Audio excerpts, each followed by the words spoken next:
Hi everybody, I'm Dr. Qazi. I'm a skin restoration specialist in Newport Beach, California. I want to go through this case, which is a really, really nice case. Actually, a really wonderful patient. Comes in all the way from Virginia. So I saw him last year, closer to this time last year, and I want to showcase this update really. We actually had a video of him. I believe it's also on our platforms as well, and a lot of people were asking for an update. So here it is, 1 year later. This is after a single session for this patient. You can see really, really nice improvement. Just again, single session. So when he came in, we had to do a little bit more work with him and improve it a little bit more. He's going pretty slow with things for budget purposes, but you can see significant improvement here after a single session for his particular kind of scars. And it's a complex case because of his skin type. You know, he's a patient who is Fitzpatrick 5. We have to be very careful with that skin type, but we didn't cause any pigmentation issues with the treatments that we did. And in fact, you know, we were able to target his scars and really get them lifted up. And I think actually really improved some of that pigmentation that he had before in the past even. So take a look, you can see, actually I'm gonna lift this part up so you can see a little bit more with that before photo. I'll make it a little bit larger for you guys. And yeah, you can see, look at that. Those were mostly boxcar scars. Some component really was tethered and stuck, as well as a bit of rolling scars with it as well. But you know, because of the depth of these scars, we really did need to do a few different treatments. What I did was actually something with excision. So I physically took out that those scar tissue. I did that, and we also did some Bellafill. We did some Subcision over here, and you could really see that it really did lift up after that single session. Someone had told me he did 10 sessions of microneedling before. I think I forgot how many sessions he did of Morpheus 8. I gotta double check at some point, but I think it was 10 sessions of pen as well as Morpheus 8 combined, potentially a little bit more than that. But pretty interesting. You know, had almost no result with that. Wasted a lot of money, he said. And he's somebody who just, you know, he didn't have the luxury of like just, you know, spending a lot of money, things like that. So he wanted to come to me, came all the way from Virginia so I could work on his scars, and we were able to get there. You know, it's really nice to be able to get to something like this under a single session for this particular patient. Partly it's because we really, with a lot of these kind of scars, when you work on that volume replacement, and for as well, we did a little bit of Bellafill, but we did a lot with Subcision, broke up that scar tissue, excision. A lot of that, really, you do start seeing the scars start to shrink. You start to see it get a lot more superficial, and it's not so much with just that laser effect. So again, this is a 1 year later single session result here for this particular patient. It's awesome. And again, really, really nice, really, really wonderful patient. So I showed his video last year around this time, and everyone's like, "Where's the result? Where's the result?" And I was like, you know, it's just brand new. We just did the session, and now here you go. So here's an update for this particular patient. If you look back at like February of this year, you can see that. Oh, hi Ziamara, how's it going? Good to see you on too. So I hope my team's been reaching out to you and working on things with you. Let's see here. And also, by the way, everybody should take a look at her page and her story for scars. Everyone should look at that. And it's similar, you know, it's a similar story for a lot of these patients. This is a patient who suffered from a lot, and, you know, day to day, he just wanted to do it for himself. That's all he wanted to do. He just cared about his own, his skin for himself, wasn't trying to do it for anybody else. It just mattered to him that, like, just when he's looking at himself, didn't feel like he was like the best possible version of himself. And it's awesome. So it's really nice to have that improvement right here under a single session here. Ziomara is asking, thank you, team. It's been incredible, awesome, really glad. Could this be improved more, and if so, how much more? Yeah, we could continue to improve it. This patient, he's on, a budget, and we do things very, very slowly for him. So the next step that we came in for this photo, he comes in from Virginia, and all we did now was just a little bit of TCA Cross and just a little bit of Bellafill. And, you know, I'm very respectful of people when they say that they have a budget. I understand. I'm not the kind of person to say that, well, it's just going to be totally ineffective. It's not going to work. I'll try to maximize it each time. But yeah, I do want you to have the best possible results though. So there is a reason why I suggest certain treatments and certain things there at the same time. Oh, hi, Ruby. Good seeing you on now. Thank you so much for saying hi. Thanks for coming in also earlier. Thoughts on genius microneedling for acne scars. So this patient, he did 10 sessions of radiofrequency microneedling, 10 sessions there, and it was very ineffective for his scars. It was really unfortunate. I had a patient today. I don't know what's up with this magic number of 10. This patient today, she spent, she said $6,000 or something like that, or maybe $8,000. I can't remember offhand, on Clear and Brilliant combined with a few like microneedling sessions and something like this. And, it's terrible that happened. She has such severe scars, and they sold her a package, she said, of, Clear and Brilliant sessions and microneedling sessions for her scars. And it's, she also got hyperpigmentation from it, and everyone thinks that you could just, you're not going to get hyperpigmentation from something like a Clear and Brilliant. It's so light, but in certain skin types, it could still happen. So it's like ineffective for scars, and really, it's certainly not effective enough for justifying the price in my mind. My opinion would be that it's not worth it. And I have never found any patient of mine to say that they were satisfied and super happy with the fact that they did something like that. And on top of it, it's very expensive. So you lost a lot of money for it. And then sometimes there's consequences with any energy device you could get pigmentation. So it's really, really unfortunate. And I think highly unethical for people to push certain lasers, energy devices that could potentially cause problems there. Tony Santana saying, hi doc, I want to steer clear away from Bellafill, especially for temple scars. Would Restylane be okay? Yeah, sure. Whatever you want to do. I always say, I've done Bellafill myself. I love it. It works amazing for me. But if you want to do other products, it doesn't, it's your face, you understand, what you want. And really, I have every product out there because I want to have those different options. It doesn't matter to me what brand or anything like that. That's why I'm never sponsoring by anybody of these guys, because I want to have it so I'm very, very flexible. So whatever options, there's a couple of the ones that I would just choose not to do because I think you could run into more problems with them. They move a bit, and I just opt not to do them at all. But other than that, if it feel like it's safe and it's comfortable and it's okay for patients to do, yes, absolutely, we could do those.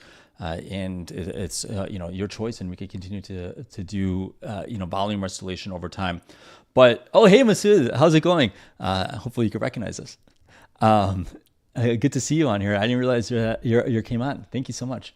But yeah, so this is, you absolutely could do, hyaluronic acid filler. I just personally prefer things that are long-term. I prefer things that are going to stimulate collagen. So I always say, if you don't want that permanent filler, then consider something like Sculptra for the temples. It works very, very well. In the rest of the face, you could consider something like Dilute Radiesse. Works very, very well too from some products. And you don't get more natural than calcium. I mean, it's just like it's a calcium-based product. It's going to get absorbed by your body fully. It's really nice because it's going to stimulate your collagen production. It's a really, really nice product for tightening the skin as well. Sometimes it may not last for every patient, but it's still like a completely natural product, and it does stimulate some of that collagen elastin production. So if you just retouch it a couple times, it looks awesome for people. And you have to keep that skin. I mean, that's your skin, that improvement there. So which is awesome. And I think that more people should really consider things that improve your skin when you're doing injectables.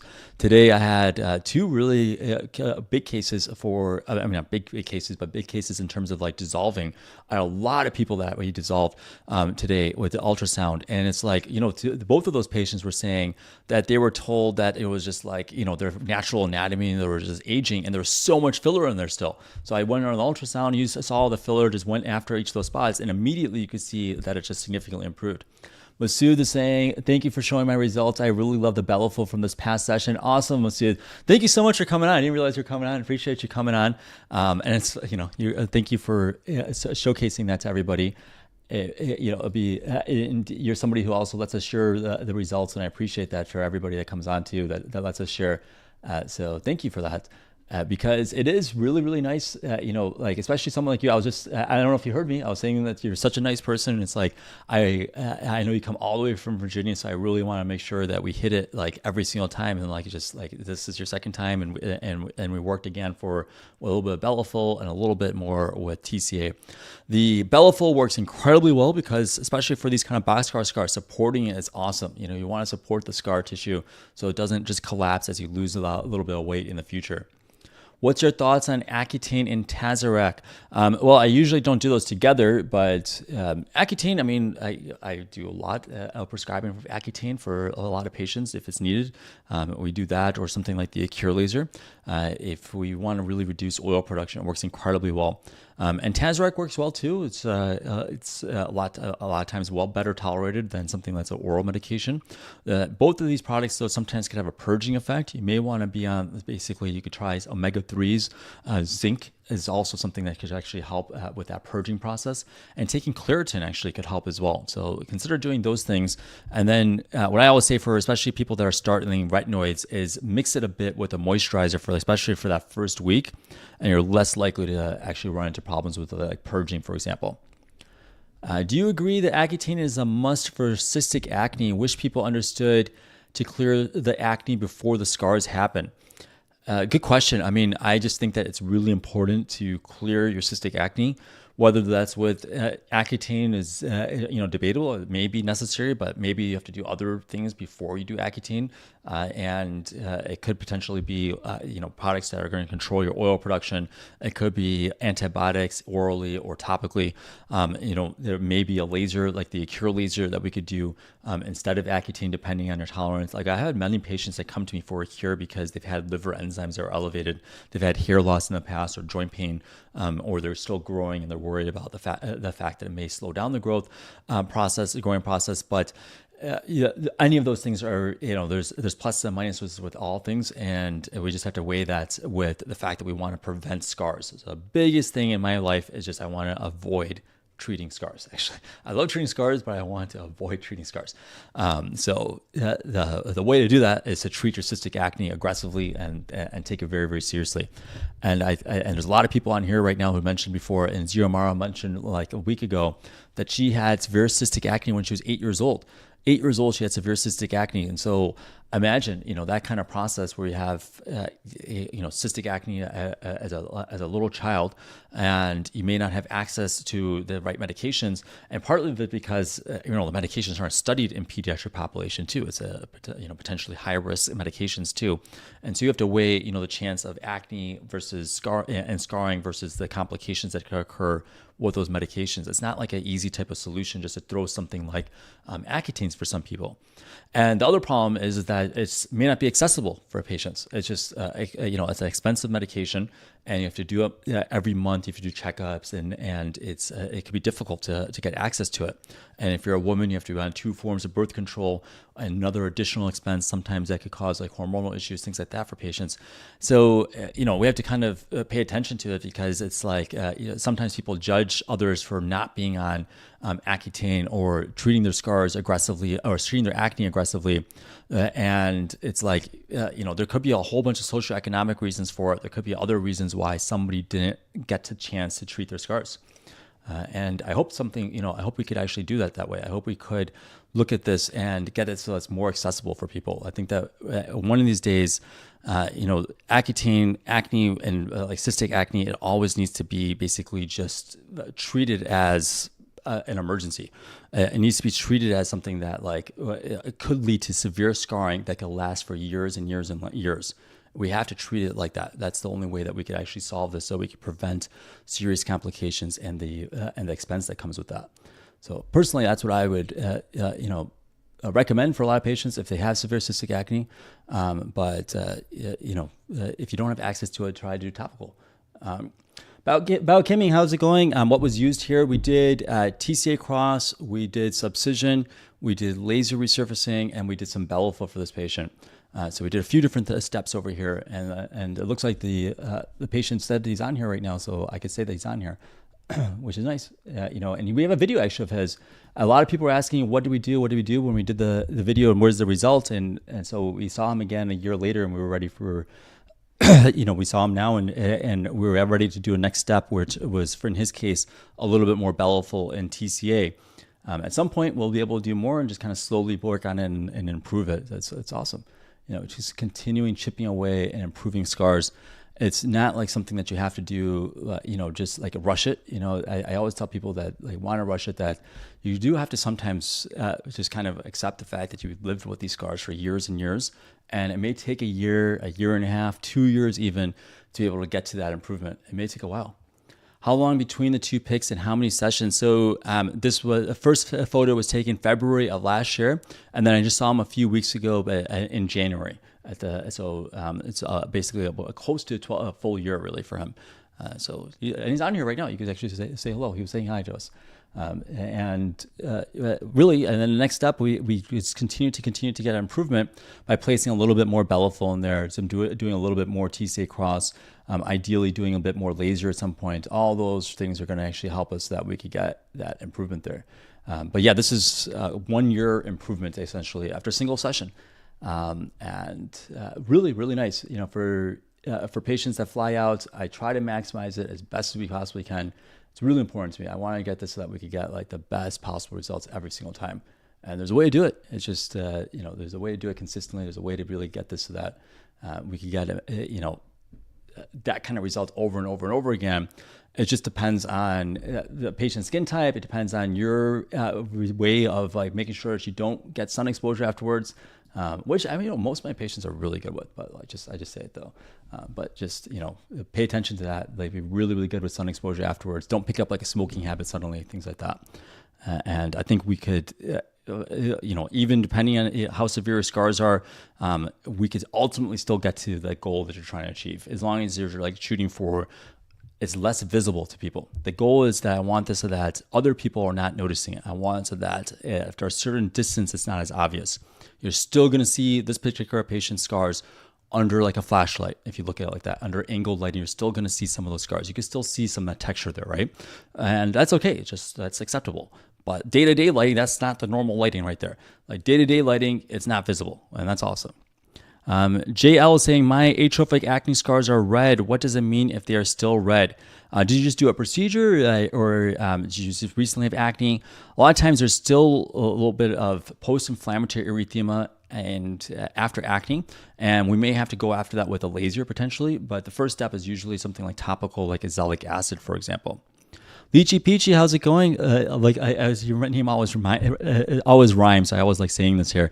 How many sessions of Accure is necessary to reduce acne and mild inflamed pimples? Well, it depends. I have to take a look and see. For moderate to severe acne, it's really more of that 3 to 4 sessions really for moderate to severe. But it depends on what category you're in and how much oil production. Oil is really the big thing that we're going to look at to see if we could reduce oil and normalize oil. Do you use Taylor Liberator method or more gentle? Most of my work is with blunt cannula. And then if I'm not doing blunt cannula, I usually would do, especially if I'm superficial scars, something like a Noker needle. And then sometimes I would do Taylor Liberator subcision. And when I do Taylor Liberator subcision, it's very precise though. It's like just localized to certain areas. And, I've tested it out. I felt it. I made sure that these are the right spots to do it. But it's not like this broad type of stroke that you may see sometimes. I really want to be very, very precise with it. I've actually now had a few patients who've come to me, even one patient today, who stated that they've gotten it done elsewhere in the lower part of the face, and they've gotten sagging. And today's patient, it was very, very clear, very evident that it was proper sagging really from the lower part of the face, because the practitioner, and this is, he's done this multiple times. I've seen him do this. He has a tool that he says that he's invented. It's not the Taylor Liberator, but it's something else. I'm not sure if it really is an invention of his, but he basically has actually, a few times now. And he combines it multiple times with like Sculptra. And what ends up happening is that sometimes if you combine it with something like Sculptra at the same time, the Sculptra could end up actually getting where it weighs down, with gravity. Basically, you stand up, and now some of that product starts to weigh down and cause some swelling. And sometimes it could cause, proper sagging if they destroy certain ligaments in the face, especially that lower part of the face. So Taylor Liberator, certain select spots I could do, and I would do, but I certainly, if you watch the way I do it, I'm not doing it like this broadband stroke the way a lot of people do it, or the way that a lot of people suggest to do it. I think it's very important to be very, very precise with this. To feel with your hands. I'm always feeling, I'm always touching, and making sure it's exactly where I want to do it if I'm using it, something like that. Ruby saying that happened to me, but with your subcision, I feel it looks better. Awesome, Ruby. I'm really glad. I'm really glad. And you were actually one of the people I think I was thinking about with that. But yeah, several people have had that complaint that in the lower part of the face it occurred. So it is it's definitely today's patient also was very, very clear and obvious that she had sagging really from this form of aggressive subcision. So, from the very beginning of my career, I've been very, very careful when I do subcision. There's a way to do it. You have to feel, and you have to make sure that when you're doing this, it's like each individual scar, even if you're using blunt cannula, like really, it's like you're trying to make sure you're breaking up each band, and you feel that way. Ruby's saying, I've had 2 past subcisions that I felt made my skin sag. I'm sorry to hear that. I really am. There's a way to do this, and there's a safe way to do this. I myself, I wouldn't trust a lot of people doing this. I see the videos, I see the way they do it. I wouldn't trust it. I wouldn't trust family with it and things. And I'm sorry that there's people that do it and they say that this is like how you do it. Everyone seems to think that they're trained in this, and there's like a lot. It's not true with this stuff. Like the way that they're doing it. They're not doing it during residency, anything like that. And a lot of this, I do think that. The way you feel, the way you touch, really, that's what matters, really. It's like when you're using your hands and you're feeling with your cannula as well, the blunt cannula. And then, and on top that what we call the dummy hand is also feeling. And you're just constantly feeling that tension, and you can make sure that you're really breaking it up effectively. Osmani Hernandez is saying, hello, Dr. Qazi. Amazing result. Looking forward to my session in April. Awesome, Osmani. Look forward to you as well. Bebra Lev is saying, hi, Dr. Qazi. Is it okay after a few TCA Cross ice pick scars, although I have softer edges, to become a bit wider? Do you notice that in your patients? Usually it's if it does, if the people that report that, it's usually something more of like a temporary effect for a few weeks before the tissue contracts. Sometimes if there's more oil production, it does look a little bit more dilated until you control and normalize the oil production. But I'm not sure how they did it. It's extremely, extremely rare, even for the first few weeks in my patients, for it to get a little bit wider. It's possible, but I've never had anybody that's like just continuously stayed wide like that, especially when you manage that oil. So, I'm not sure if you're particularly oily after the treatment, if they use too high of concentration, if they're splashing around the edges. There was somebody that was nearby me before, and she always wanted to do TCA Cross, and she was just splashing around everywhere throughout the whole face. It was like just that's what she was doing for patients for scars, and she was doing it even in dark skin types like this. She was just splashing around everywhere. And I really mean like splashing around. It's like just like dripping all over the face and all this stuff. And that's going to cause real severe consequences. You could get deeper scars. You could get like burns. So the way to do it is really make sure you do the right concentration of the acid depending on the depth of the scars. It really does matter, actually. Let's see here. I have closed comedones and got a whole like pore scars. What do I do? For closed comedones, easiest thing to do is just pick up different gel cream. Just pick that up. Go over to somewhere over the counter pharmacy. Get different cream. And that's usually a good option there for a good starting point. But if it is really oil, a lot of oil production, then you have to really step it up. Sometimes you may want to do a higher dose of the different cream, or potentially some other retinoid, or you may need oral medication. So take a look and see what exactly is happening, how much oil you have, if it's really resistant. If you tried those type of treatments and it hasn't worked, then we can take a look. Lychee Peachy is saying, can Accure help with hormonal acne? Does it take 3 to 4 sessions also to reduce oil? Yeah, I mean, a lot of our patients, I would say the vast majority of our patients really have hormonal acne. So yes, it does help with that. And it really is pretty close to that 70 to 80% reduction of acne, which is awesome. Still, you want to make sure for hormonal acne, you're controlling like diet causes for acne. Got to do that. You got to make sure that like you're controlling your dairy intake, really. Buki saying, I need more Bellafill. I need to collect my Thanksgiving purchase. Awesome. We'll see you soon then with that.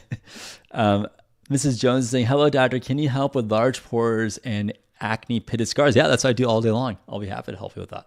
So go to my page, drqazi.com. You can schedule a consultation. I do a ton of virtual consultations. I'll circle the little issues that you have, teach you really the kinds of scars you have, how you'd solve those particular scars. I'd be happy to help you out with it. And I do it all day long, in person, out, virtual. It's okay, no matter what we could do. We could solve this.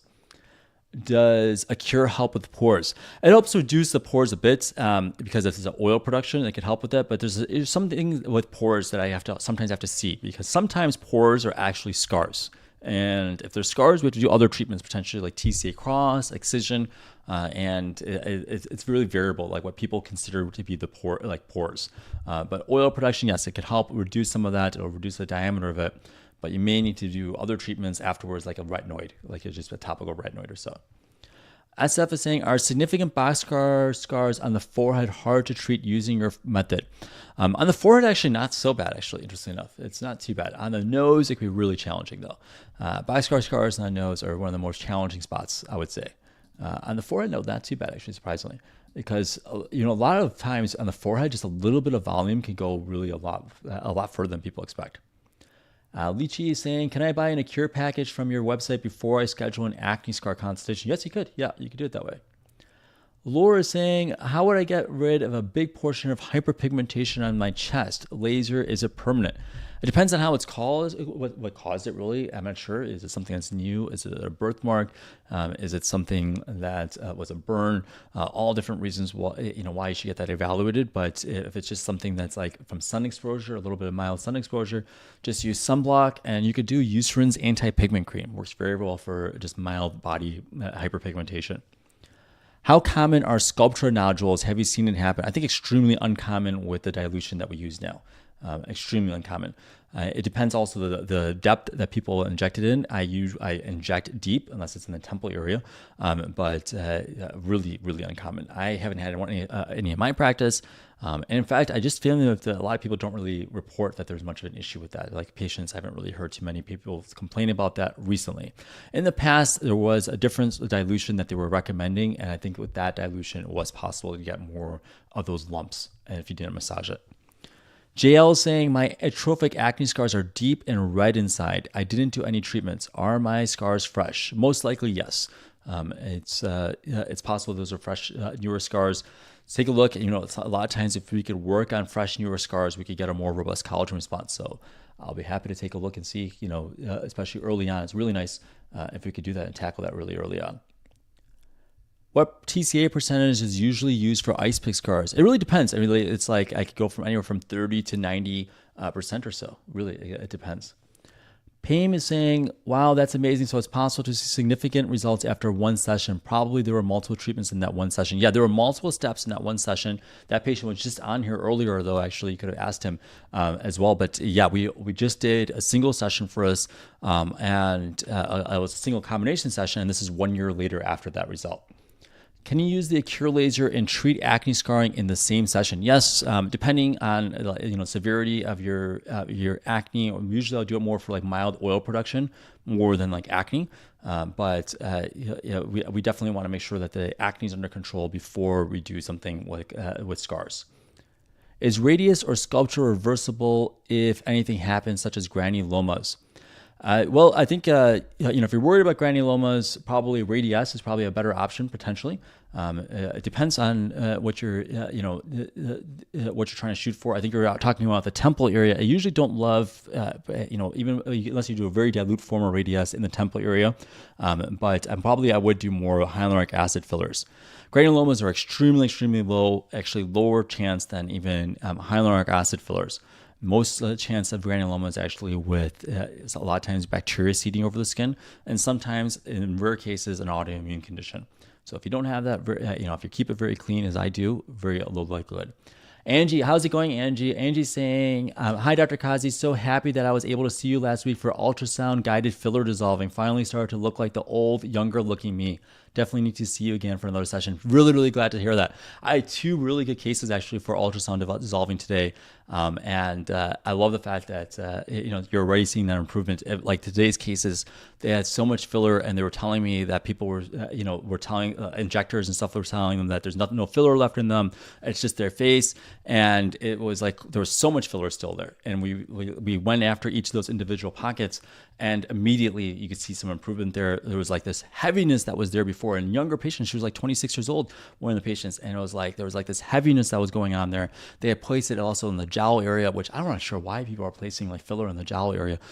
Anyways, dissolved all that. It looks so much better already. So it's really rewarding, honestly. Like I like filler like in the right spots, but it's really important, just got to place it in the right spot.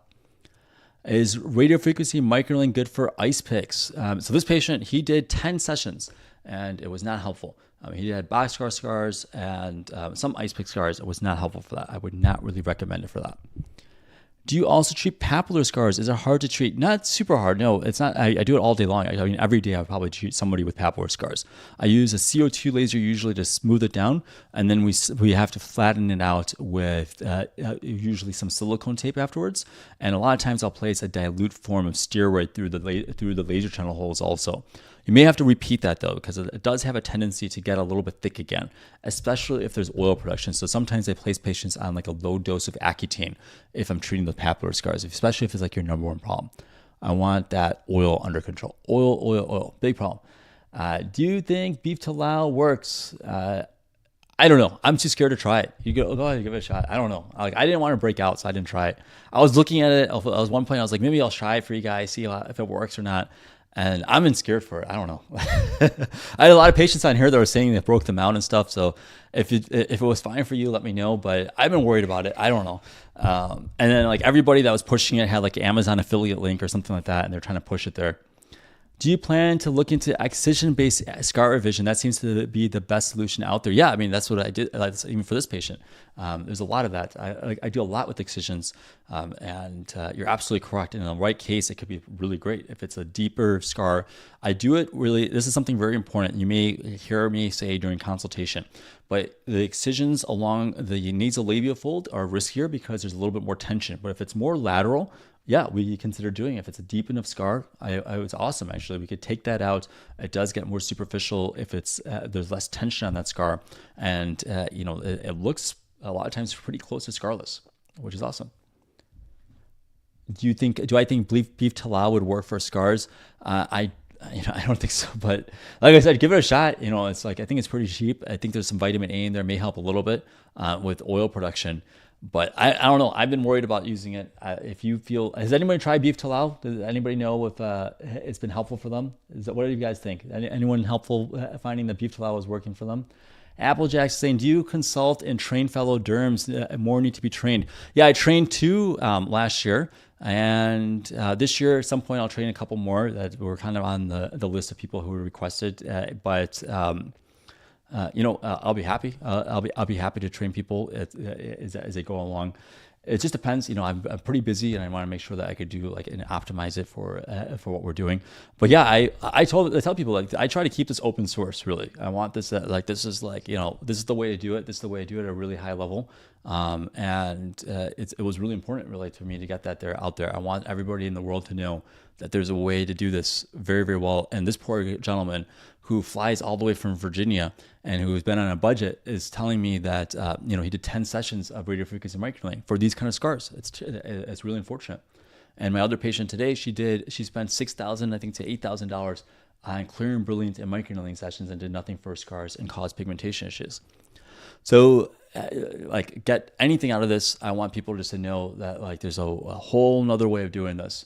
And a lot of the dermatologists in my area refer patients, because they don't do scars, and they send patients over to me all the time because they know it's there's a way to do this safely. And, you should, if you're doing anything, you should really do it at a very, very high level. Otherwise, just don't do it. Don't touch it. And they're very ethical like that. And there's a lot of people that like that. There's a lot of other people who are usually it's like these kind of, I would say private equity owned practices and whatnot that really are just pushing all these nonsense packages on lasers that don't work or are ineffective for scars, or they're pushing the treatments like microneedling that are ineffective for most of these kind of scars, and they just don't care. They just don't care whatever happens to patients. They're happy.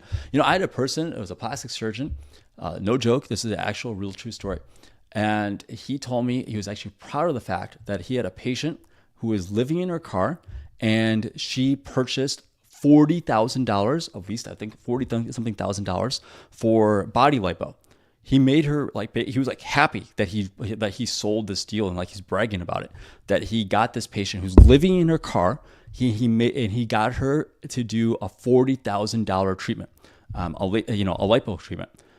$40,000. She's living in her car. Imagine just like you. And he's so out there, so ridiculous that he actually said that to me, and like as if I'm going to be proud of him.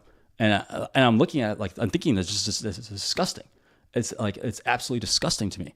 And the fact that this situation is even existing right now, and this is even real life. I'm looking at it how is this real? This is surreal. And there's so many people like that. There's so many people that view themselves as a different class of the patients that they're treating. And it's you don't realize that you're closer to the person living in the car than you are ever to anybody else that you're trying to aspire to. These multi-billionaire, $200 billion people, you're closer to the people right there that are living in the car. And now you just got a predator just taking advantage of you and your emotions. And he's like, oh, if she felt that it'll get her better job prospects. Will it really get her better job prospects? Really? They're spending $40,000 and being in debt. So yeah, it's a really sad mentality, and it exists. And it's a lot of these guys, unfortunately, my partner's a plastic surgeon. She's great, but there's a lot of people that are out there that are highly unethical. And I think that, I've experienced them as well. And it's they hand you these quotes. They try to push the super salesy type of people. And I think that's exactly what I want to avoid in my practice. That whole sales type of push type of thing. It's there's people that will look at you. They go through that Andrew Tate Hustler University nonsense, where they try to nag people. They try to put people down a bit so that they could then build them up a bit and pretend they're the solution. And it's so disgusting, honestly. It's this is how is this real life? How does this exist right now to this day and age? I don't know. I'm not sure. JL is saying, is the study outdated that you have to wait 6 months after stopping Accutane for treatments? Yeah, I have patients that I treat on Accutane, low dose Accutane. We could definitely do that. Please tell again what I did for this patient. We did excisions, we did subcision, we did laser, and through the laser tunnels, we put a dilute form of Sculptra as well for the patient. And then that was just a single session for him. And then when he came in for this photo, then we ultimately did a little bit more Bellafill. He came on earlier, and he was saying he was super happy with that, and did some TCA Cross. I would love to do more for him, but he comes from far away, Virginia, and he's on a budget, he said. So I'll go slow with him, and I'll work with him that way. And he's a really, really nice guy. So it's that's the way to do it. It's there's all this stuff also. It's the patient that I had to dissolve today, so many filler, and she just she sold that she was just sold she had to total six vials of filler on her face she was pushed. And it's she's 26 years old, and she did it a few years ago. So it's did you really have to sell? It's wild. And the same people that were saying that, they were all these people were going viral. And they were pushing all this stuff about how filler is this, in a ketchup packet.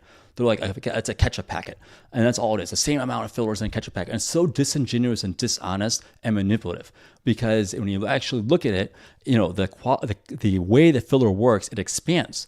So ketchup, since when does ketchup expand like that? You put that in the tissue, it's not going to expand like that. And it's there's different properties of different kinds of filler. Juvederm Ultra Plus is going to draw in a lot of water. Juvederm Voluma is going to do that. It's there's so many different properties of filler. So and they're saying, oh, it's just like ketchup. And so just imagine how much ketchup you need to cover your face.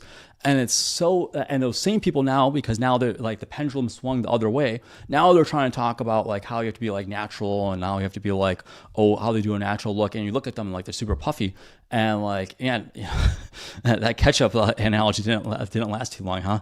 Didn't work out too well in the future, huh? SF is saying, what is the approximate cost for a patient coming to you for minimal boxcar scars and ice pick scars?